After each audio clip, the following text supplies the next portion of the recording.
I'm your host, Janice Matwi, and this is A Sit at the Table. A Sit at the Table delves into the intricacies of professional skills and emotional intelligence, offering insights on how you can thrive in the present and ensure long-term relevance.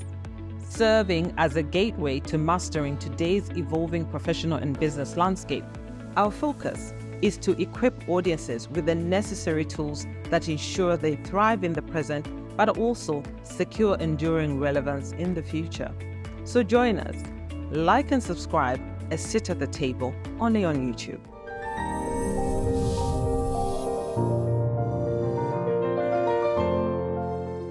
Thank you so much for this opportunity. My name is Mrs.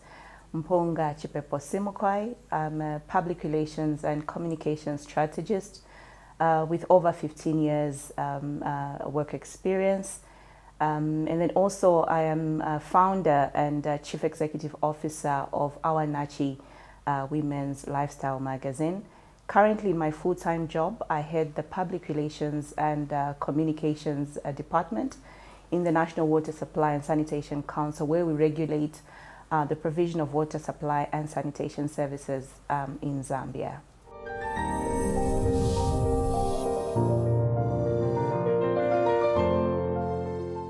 Okay, so the name Awanachi actually means women. We like to have Awanachi symbolize the strength of a woman. Now, in terms of the birth of Awanachi, I would like to share just my own story that is closely tied to the name Awanachi. I lost my father as a teenager at a time when I was getting ready to get into university. And having a mom who was working as a nurse meant that our lives changed completely. Our whole world came crashing.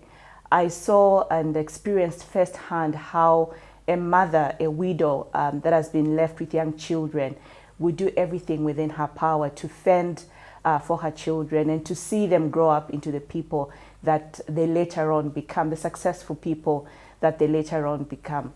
Having experienced that, I knew from very early on that I would like to create an opportunity or a platform where different women could be celebrated in their successes. And you know, success cannot be defined in a general sense. I honestly think that success has a lot to do with finding your God-given purpose and running with that purpose.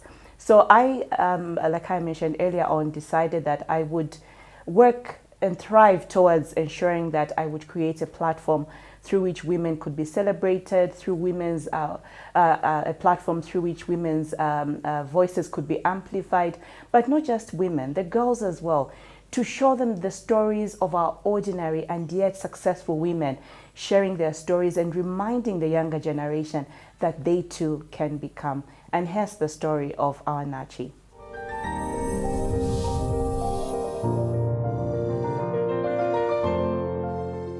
The print media was something new for me, and I greatly attribute the birth of Awanachi to, first of all, God. I honestly believe that Awanachi is a product of faith, but then also to the influence of mentorship. I have had the opportunity of getting connected to very powerful mentors, the likes of Mizinga Melu, who were able to see that, look, you do all this work around television, but I believe you could use this talent, this skill that you have to come up with a magazine. So in terms of the challenges, primarily I think has been selling the vision in terms of you sharing where you want to go with this publication, because obviously you are selling something that is somewhat new, because currently we are the only Zambian women's lifestyle magazine on the market. So it's been sharing that vision, selling our unique selling point as well, showcasing what we really are as Awanachi, and then and then as well as getting our brand out there. It's been an ongoing process. We are celebrating our second year and getting on to our 7th edition. It's truly been an interesting journey. The challenges have been there. But secondly, also, I think it's finding your voice in that space where media is big now. Everybody is talking, content is going out there. But then again, what is your unique selling point? So we continue to work towards that. But our why I must emphasize, our why has kept us going. And we know by the grace of God that we're still here for a long time to come.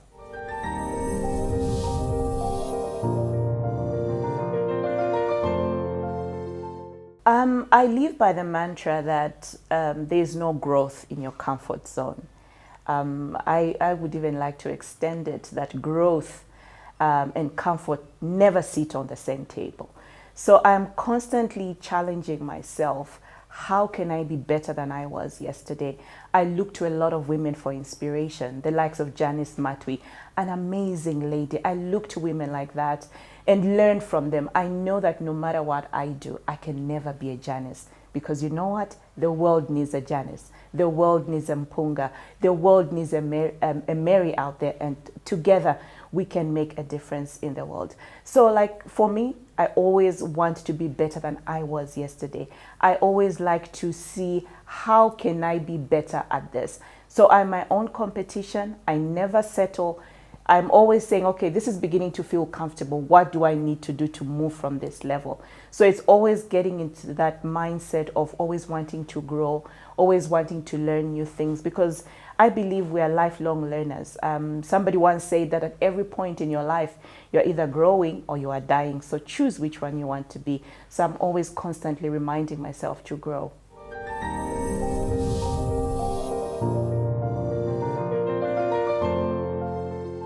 In terms of leadership style, I like to describe myself as an inspirational leader. I do realize that a lot of the people that we may find ourselves leading will most likely require inspiration, to be reminded of the great gifts that they have, to be reminded that they can do so much more. And then sometimes my leadership style will be situational. There are times when I lead from the front. You want your team to buy into the vision where you want to go. Sometimes you lead side by side. You show them how it is done. They see how you do it. But then sometimes you have to lead from the back. What does leading from the back means? For me, it is getting to the point where you are now guiding your team to say, we have shown the way in terms of how it should be done. Now let's all get together and keep moving. So leadership, I believe, is situational. There's no hard and fast rule. You have to adapt to the situation as a leader.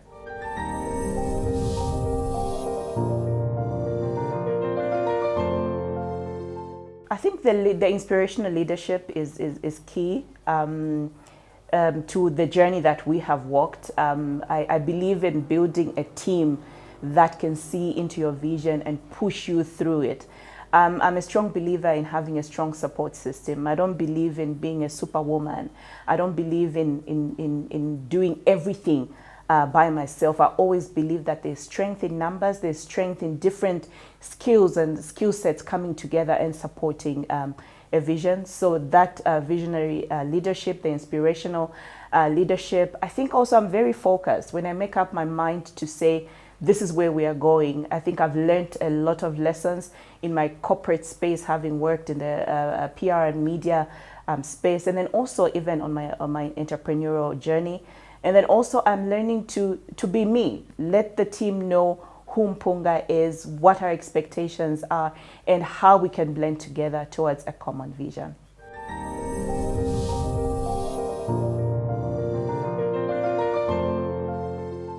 So for me, it's about sharing the narrative, changing the narrative for the generations coming behind me, to find Awanachi and know that this is a space where we can share our stories, we can shape the lives of the younger girls that are coming behind us. I honestly believe we need a lot of role models in our country. We need our girls in the rural areas to see the women that are doing so much and be reminded that, look, this is a woman just like me. They've had challenges, but there they are, to remind the younger generation that they too can become. So that would be the legacy, to remind them that they too can become whatever they want to become if they put their minds to it, if they have the faith, if they have the determination and the resilience as well.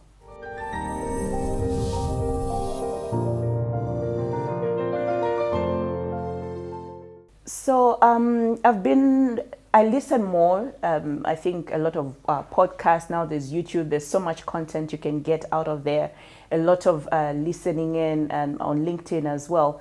But in terms of books, I would particularly highlight a book that is called Strength Finder.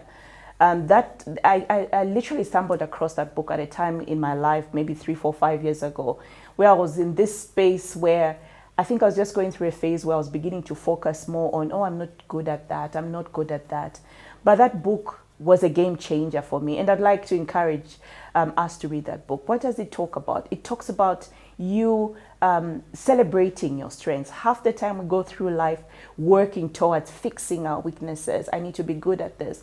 I need to be good at photography. What if I'm not good at photography, but I'm good at script writing? What if I'm not good at script writing, but I'm good at editing? What if I'm good in something else? I think the world would definitely be a better place if we all focused on celebrating our strengths. So definitely the Strength Finder was a key book. But before I even get to the Strength Finder, I think for me it's the Bible. They call it the basic instructions before leaving earth. That's the Bible, that's the book that I read every day for inspiration, for direction, for just wanting to hear what God would like for me to do at a particular time.